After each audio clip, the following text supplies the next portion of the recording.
Hello friends, എല്ലാവർക്കും കുക്കൻടെക്കിലോട്ട് സ്വാഗതം. അപ്പോൾ നമ്മൾ ഇന്ന് വന്നിരിക്കുന്നത് ബക്കറ്റ് ചിക്കൻ ശേഷം ഒരു കിടിലൻ കുക്കർ ചിക്കനുമായിട്ടാണ് കേട്ടോ. അപ്പോൾ നമ്മളിന്ന് ഉണ്ടാക്കാൻ പോകുമ്പോഴാണ് നല്ല മഴ പെയ്യാൻ തുടങ്ങി. അപ്പോൾ അതുകൊണ്ട് തന്നെ നമ്മൾ അടുത്ത മൊബൈൽ ഷോപ്പിൽ നിന്ന് ഇതുപോലെയുള്ള ഒരു സെറ്റപ്പൊക്കെ വാങ്ങിയിട്ട് കുറച്ചിങ്ങനെ സെറ്റപ്പാക്കി വെച്ചിട്ടുണ്ട്. നമ്മളപ്പോൾ ഇവിടെയാണ് ഷൂട്ട് ചെയ്യാൻ പോകുന്നത് കേട്ടോ. അപ്പോൾ എന്തായാലും നമ്മുടെ വീഡിയോ എല്ലാവരും കാണുക. അപ്പോൾ ഞാൻ ഇന്ന് കുക്കർ ചിക്കൻ ഉണ്ടാക്കുമെന്ന് പറയുമ്പോൾ ഫ്രണ്ട്സൊക്കെ ചോദിച്ചു എല്ലാ ചിക്കനും കുക്കറിൽ തന്നെ ഉണ്ടാക്കാമെന്ന്. അപ്പോൾ അത് അങ്ങനെയല്ല, അങ്ങനെ ചോദിക്കുന്നവർക്കാണ് ഈ വീഡിയോ കേട്ടോ. കാരണം ഇതൊരു വെറൈറ്റി സ്റ്റൈലിൽ നമ്മളിന്ന് ഉണ്ടാക്കാൻ പോകുന്നത്. അപ്പോൾ എല്ലാവരും കണ്ടിരിക്കുക, അത് സ്കിപ്പ് ചെയ്യാതെ കാണുക. അപ്പോൾ എന്തായാലും നമ്മുടെ വീഡിയോയിലേക്ക് കിടക്കുന്നതിന് മുമ്പായിട്ട് നമ്മുടെ ചാനൽ ഇനിയും പലരും സബ്സ്ക്രൈബ് ചെയ്തിട്ടില്ല, അവരെല്ലാവരും സബ്സ്ക്രൈബ് ചെയ്ത് കൊടുക്കുക. അതേപോലെ ബെല്ലൈക്കൻ കൂടെ പ്രസ് ചെയ്താൽ മാത്രമേ ഞങ്ങളിടുന്ന എല്ലാ വീഡിയോസും നിങ്ങൾക്ക് വന്നുകൊണ്ടിരിക്കുള്ളൂ കേട്ടോ. അപ്പോൾ എന്തായാലും നമുക്ക് വീഡിയോയിലോട്ട് കിടക്കാം. വാ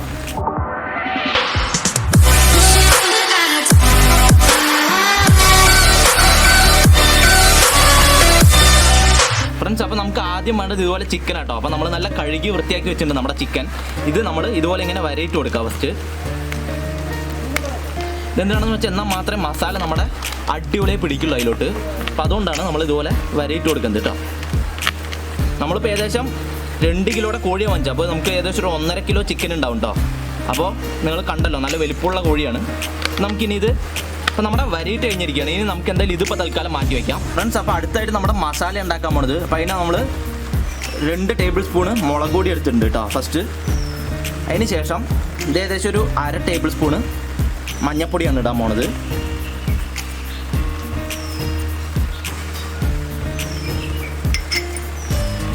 ഇതൊരു 1 സ്പൂണ് മല്ലിപ്പൊടി കേട്ടോ ഇട്ടിരിക്കുന്നത്. ഇത് ഏകദേശം ഒരു ചെറിയ സ്പൂണ് കുരുമുളക് പൊടി. ഇത് നമ്മളൊരു പേസ്റ്റ് ഉണ്ടാക്കി വെച്ചാൽ ജിഞ്ചർ ഗാർലിക് പേസ്റ്റ് ഉണ്ട്. അപ്പോൾ നമ്മൾ കുറച്ച് മല്ലിയും അതേപോലെ നമ്മുടെ കറിവേപ്പിലയും കൂടെ ചേർത്ത് നല്ലോണം ചതച്ചരച്ചാണ്. അപ്പോൾ അതും ഇട്ടിട്ടുണ്ട് കുറച്ച്. ഇത് കുറച്ച് ഗരം മസാല കേട്ടോ. ഇത് നമ്മളിപ്പോൾ ഒരു സ്പൂൺ ഇട്ടിട്ടുണ്ട് ഗരം മസാല. അടുത്തെടുക്കാൻ പോകുന്നത് കുറച്ച് തൈരാണ്. അപ്പോൾ നമ്മൾ തൈര് ഇതിപ്പോൾ 2 സ്പൂൺ ഉണ്ടാവും. നമുക്ക് ഏകദേശം ഒരു സ്പൂണിൻ്റെ അടുത്ത് തൈര് ഇതിലോട്ട് ഒഴിക്കാം. അത് പുളിപ്പിനാണ് നമ്മൾ തൈര് ഒഴിക്കുന്നത്. അതിന് ശേഷം ഇത് നമ്മൾ എടുത്തിരിക്കുന്നത് കുറച്ച് നാരങ്ങ നീരാണ് കേട്ടോ.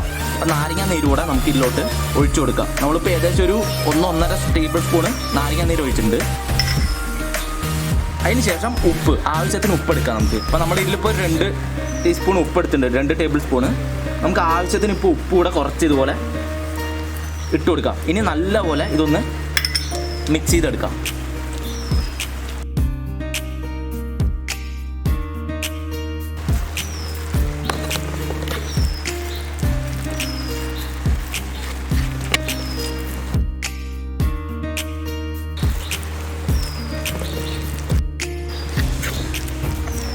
ഇപ്പോൾ നന്നായിട്ട് നമ്മൾ മിക്സ് ചെയ്തെടുത്തിട്ടുണ്ട്. അതിന് ശേഷം നമുക്ക് കുറച്ച് എണ്ണ ഒഴിക്കാം. ഇതിപ്പോൾ നമ്മൾ എടുത്തിരിക്കുന്നത് വെളിച്ചെണ്ണയാണ്. ഏകദേശം ഇത്ര വെളിച്ചെണ്ണ ഒഴിച്ചിട്ടുണ്ട്. ഇതെന്താണെന്ന് വെച്ചാൽ നല്ല സോഫ്റ്റ് ആവും. പിന്നെ അതുപോലെ തന്നെ നന്നായിട്ട് പിടിച്ച് കിട്ടും ചിക്കനിലോട്ട്. അതിനാണ് നമ്മൾ വെളിച്ചെണ്ണ ഇങ്ങനെ ആഡ് ചെയ്യണത്. ഇത് ചെയ്യുമ്പോൾ സൂക്ഷിക്കുക, കാരണം കയ്യൊക്കെ എരിയാൻ ചാൻസ് ഉണ്ട് കേട്ടോ. നമ്മൾ കഴിഞ്ഞ പ്രാവശ്യം ബക്കറ്റ് ചിക്കൻ ഉണ്ടാക്കിയിട്ട് തന്നെ അനുഭവിച്ചാണ്. അപ്പോൾ നിങ്ങൾക്ക് അനുഭവിക്കാൻ ഓക്കെ ആണെന്നുണ്ടെങ്കിൽ മാത്രം കൈവച്ച് ചെയ്യുക, ഇല്ലെങ്കിൽ ഗ്ലൗസ് എന്തെങ്കിലും ഇടുക. അപ്പോൾ നമ്മുടെ മസാല റെഡി ആയിരിക്കുകയാണ് ഗൈസ്. ഇനി നമുക്ക് നമ്മുടെ ചിക്കൻ ഇതിലോട്ട് നന്നായിട്ട് തേച്ച് പിടിപ്പിക്കണം ഫ്രണ്ട്സ്. അപ്പോൾ നമ്മുടെ ചിക്കൻ നമ്മൾ നേരത്തെ മുറിച്ച് വെച്ചിട്ടുണ്ടായിരുന്നു, അതെടുക്കാം നമുക്ക് അടുത്ത്. അതിലോട്ട് നമ്മുടെ മസാല ചേർത്ത് കൊടുക്കാൻ പോകും കേട്ടോ. അപ്പോൾ നല്ലപോലെ ഉള്ളിലൊക്കെ ഇങ്ങനെ നന്നായി തേച്ച് കൊടുത്തോ. മസാല നന്നായി പിടിക്കട്ടെ. അപ്പോൾ വേവുമ്പോൾ നല്ല ടേസ്റ്റ് ഉണ്ട്. അങ്ങനെ ഉള്ളിലൊക്കെ മസാല പിടിച്ച് കഴിഞ്ഞാൽ നമുക്ക് ഇതുപോലെ ഇങ്ങനെ തേച്ച് കൊടുക്കാം.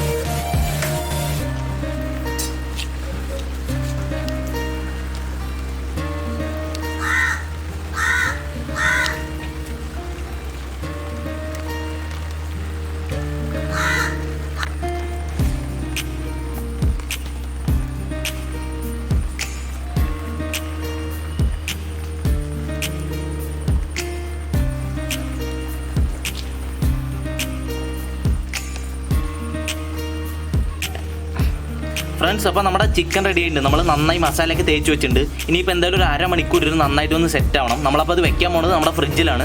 ഫ്രീസറിൽ അധികം നേരം കയറ്റി വെക്കേണ്ട, നമുക്ക് ഫ്രിഡ്ജിൽ തന്നെ വെച്ചിട്ട് ചെറുതായിട്ടൊന്ന് തണുപ്പിച്ചെടുക്കാം. അപ്പോൾ മാത്രം മസാല നന്നായിട്ട് ഉള്ളിൽ പിടിക്കുള്ളൂ അടിപൊളിയായിട്ട്. നമുക്കൊരു 1/2 മണിക്കൂർ കഴിഞ്ഞിട്ട് കാണാം. അടുത്തായിട്ട് നമ്മൾ കുക്കർ സെറ്റ് ചെയ്യാൻ പോകട്ടോ. അപ്പോൾ നമുക്ക് ആദ്യം ഇതുപോലെ കല്ലുപ്പ് കുക്കറിന് ചുറ്റും ഇങ്ങനെ ഇട്ട് കൊടുക്കാം. ഒരു ലെയർ നമ്മൾ കല്ലുപ്പിടാൻ പോകും കേട്ടോ. നമ്മൾ കല്ലുപ്പിട്ടുണ്ട്, ചെറുതായിട്ടൊന്ന് ലെവൽ ചെയ്ത് കൊടുക്കുക അതുപോലെ.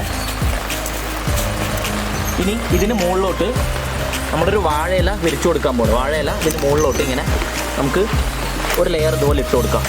ഇനി ഇതെന്തായാലും നന്നായിട്ട് ഇരുന്നിട്ട് ഒരു 5 മിനിറ്റ് നന്നായി ഒന്ന് കുക്കാവണം. അപ്പോൾ അതിനായിട്ട് നമ്മളിതൊന്ന് അടച്ചു വെച്ചിട്ട് വേണം നന്നായിട്ടൊന്ന് കുക്ക് ചെയ്തെടുക്കാൻ. നമുക്ക് വാഷറും ആവശ്യമില്ല, നമ്മുടെ വിസിലൊന്നും ആവശ്യമില്ല. ഇത് ഇങ്ങനെ അടച്ചു വെച്ചിട്ട് ഒരു 5 മിനിറ്റ് നമുക്കൊന്ന് ലോ ഫ്ലെയിമിൽ കുക്ക് ചെയ്തെടുക്കാം. ഫ്രണ്ട്സ്, അങ്ങനെ നമ്മളൊരു അരമണിക്കൂറിന് ശേഷം എടുത്തിരിക്കുകയാണ്. നല്ലോണം തണുത്തിട്ടുണ്ട് കേട്ടോ നമ്മുടെ ചിക്കൻ. ഇനി നമ്മൾ ചെയ്യാൻ പോകുന്നത്, നമ്മൾ ഇതുപോലെ ഒരു ഐസ്ക്രീം സ്റ്റിക്ക് വെച്ചിട്ട് നമ്മളിങ്ങനെ ഉണ്ടാക്കിയെടുത്തിട്ടുണ്ട്. ഇതിനെ നമുക്ക് കാല് രണ്ടും ഇങ്ങനെ ചേർത്ത് വെച്ചിട്ട് ഇതിൻ്റെ ഇടയിൽ കൂടെ ഇങ്ങനെ കുത്തി കൊടുക്കാം. ഇതെന്തിനാണെന്ന് വെച്ചാൽ കാല് രണ്ടും ചിലപ്പോൾ ചൂടായി കഴിഞ്ഞാൽ അത് അകന്ന് വരാൻ ചാൻസ് ഉണ്ട്. അപ്പോൾ അത് ഇല്ലാതാക്കാനാണ് നമ്മൾ ഇതുപോലെ ഇങ്ങനെ കുത്തി കൊടുത്തിരിക്കുന്നത് കേട്ടോ. എന്നിട്ട് ഒരു ഉറപ്പിന് വേണ്ടിയിട്ട് നമ്മളിതുപോലെ ചെറിയൊരു കമ്പി എന്തെങ്കിലും എടുക്കാം. എന്നിട്ട് ഇതുകൂടെ ടൈറ്റായിട്ടൊന്ന് ഇങ്ങനെ ചുറ്റി കൊടുക്കാം. ഏകദേശം ടൈറ്റായിരിക്കുന്നുണ്ട് കേട്ടോ. നമുക്കിതുപോലെ ടൈറ്റായിട്ടൊന്ന് വയ്ക്കാം. നമ്മുടെ ചിക്കൻ എന്തായാലും റെഡിയാണ്. നമുക്കിതിപ്പോൾ തൽക്കാലം ഒന്ന് മാറ്റിയിട്ട് നമുക്ക് നമ്മുടെ കുക്കർ ഇതിലോട്ട് വയ്ക്കാം. അപ്പോൾ നമ്മുടെ കുക്കർ ഏകദേശം 5 മിനിറ്റ് ചൂടായിട്ട് നന്നായിട്ട് ഇരിക്കുന്നുണ്ട്. കണ്ടല്ലോ ഗൈസ്, നമ്മുടെ വാഴയിലൊക്കെ കുറച്ചിങ്ങനെ ഇതായി വന്നിട്ടുണ്ട്. ഇനി നമ്മൾ ചെയ്യാൻ പോകുന്നത് വീണ്ടും ഇതിലോട്ട് ഒരു 2 വാഴയില കൂടെ ഇതുപോലെ ഇറക്കി കൊടുക്കാം. 2 അങ്ങനെ ഇറക്കിയിട്ട് വാഴയില. ഇനി നമുക്ക് ഇതിൻ്റെ ഉള്ളിലോട്ട് നമ്മുടെ ചിക്കൻ ഇതുപോലെ ഇങ്ങനെ ഇറക്കി കൊടുക്കാം. ഉണ്ടല്ലോ ഗൈസ്, കറക്റ്റായിട്ട് ഇരിക്കുന്നുണ്ട്. പിന്നെ സൈഡൊന്നും ഇതിൽ തട്ടരുത്. സൈഡ് തട്ടിക്കഴിഞ്ഞാൽ ചിലപ്പോൾ കരിഞ്ഞു പോകും. അതുകൊണ്ട് നമുക്ക് സൈഡൊന്നും തട്ടാതെ കറക്റ്റായിട്ട് ഇങ്ങനെ ആക്കി കൊടുക്കുക. കയ്യൊക്കെ ഒന്ന് കറക്റ്റായി വെച്ച് കൊടുക്കുക. ഇനി നമുക്കിത് വീണ്ടും നമ്മുടെ ഈ പാത്രം വെച്ച് അടച്ചിട്ട് ഒരു അരമണിക്കൂർ അല്ലെങ്കിൽ 3/4 മണിക്കൂർ നന്നായിട്ട് ഇരുന്നൊന്ന് വേവിച്ചെടുക്കുക. അതിന് ശേഷം നമുക്ക് കാണാം. ഫ്രണ്ട്സ്, അപ്പോൾ എന്തായാലും നമ്മളൊരു 3/4 മണിക്കൂർ കഴിഞ്ഞിരിക്കുകയാണ്. അത്യാവശ്യം നന്നായിട്ട് ചൂടായിട്ടുണ്ട്, നന്നായിട്ട് വെന്തിട്ടുണ്ടെന്ന് തോന്നുന്നു. അപ്പോൾ നമുക്ക് എന്തായാലും തുറന്ന് നോക്കാം.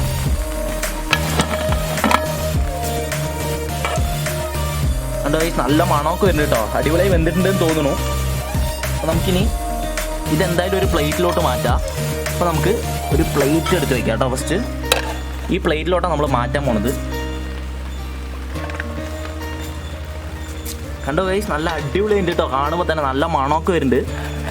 ഇതിപ്പോൾ സംഭവം എങ്ങനെയാണെന്ന് വെച്ചാൽ നമ്മൾ വെള്ളം ഒന്നും ആഡ് ചെയ്തിട്ടില്ലല്ലോ ഇത് വേവിക്കാൻ. അപ്പോൾ ഇത് വെന്തിരിക്കുന്നത് ഇതിൻ്റെ ഉള്ളിലുള്ള ചിക്കൻ്റെ വെള്ളം വെച്ചിട്ട് തന്നെയാണ് ഇത് വെന്തിരിക്കുന്നത് കേട്ടോ.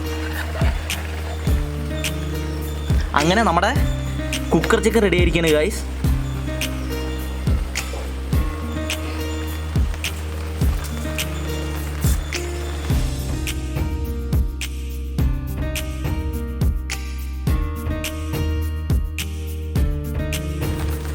ഫ്രണ്ട്സ്, അങ്ങനെ നമ്മുടെ ചിക്കൻ റെഡി ആയിരിക്കും കേട്ടോ. നല്ല അടിപൊളി കുക്കർ ചിക്കൻ റെഡി ആയിരിക്കുകയാണ്. അപ്പോൾ നമുക്ക് എന്തായാലും ടേസ്റ്റ് ചെയ്ത് നോക്കാനുള്ള ടൈമാണിത്.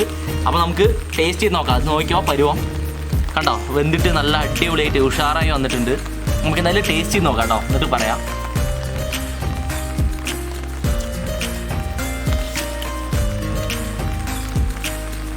പൊടി മസാല കേട്ടോ ഗൈസ്, എന്തായാലും നല്ലൊരു ടേസ്റ്റ് ഉണ്ട്. കാരണം നമ്മൾ നാരങ്ങ പിഴിഞ്ഞല്ലോ, അപ്പം നാരങ്ങയുടെ പുളിപ്പും എല്ലാം. അതേപോലെ നമ്മൾ എക്സ്ട്രാ ആയിട്ടൊരു ഡിഫറെൻ്റ് ആയിട്ടുള്ളൊരു മസാല ട്രൈ ചെയ്ത്, അതായത് നമ്മുടെ ജിഞ്ചർ ഗാർലിക് പേസ്റ്റിൻ്റെ ഒപ്പം നിങ്ങൾ ഇട്ടത് കണ്ടിട്ടുണ്ടാവും. നമ്മുടെ കറിവേപ്പിലയും അതേപോലെ മല്ലിയിലയും കൂടി ഇട്ടുണ്ടായിരുന്നു. അപ്പം അതിൻ്റെ ഒരു ടേസ്റ്റ് നല്ല ഉഷാറായി വരുന്നുണ്ട്. അപ്പോൾ എന്തായാലും സംഭവം കിട്ടലാണ്. ഒരു 3/4 മണിക്കൂറൊക്കെ നിങ്ങൾ ധൈര്യത്തിൽ വെച്ചോ. കാരണം 3/4 മണിക്കൂറൊക്കെ ആയിക്കഴിഞ്ഞാൽ കറക്റ്റ് ഒരു നമ്മുടെ കറക്റ്റ് വേവൊക്കെ കറക്റ്റായി വരുന്നുണ്ട് കേട്ടോ. അപ്പോൾ എന്തായാലും എല്ലാവരും ട്രൈ ചെയ്ത് നോക്കാം. ഭയങ്കര ഈസി ആയിട്ട് ചെയ്യാവുന്ന സംഭവമാണ്. അപ്പോൾ നമ്മുടെ എല്ലാവരും കുക്കറിൽ ഉണ്ടാക്കണമെന്ന് ചോദിച്ചാൽ എല്ലാവർക്കുമായിട്ട് നമ്മളത് ഡെഡിക്കേറ്റ് ചെയ്യാം കേട്ടോ. അപ്പോൾ എല്ലാവരും ഉണ്ടാക്കി നോക്കുക. ഒരു കിട്ടുന്ന സാധനമാണ്. എന്തായാലും അടുത്ത എപ്പിസോഡിൽ നമ്മൾ വീണ്ടും കിട്ലം വീഡിയോസ് ആയിട്ട് വരുന്നതായിരിക്കും കേട്ടോ. അപ്പോൾ അടുത്ത എപ്പിസോഡ് കാണുന്നതായിരിക്കും. ടാറ്റാ.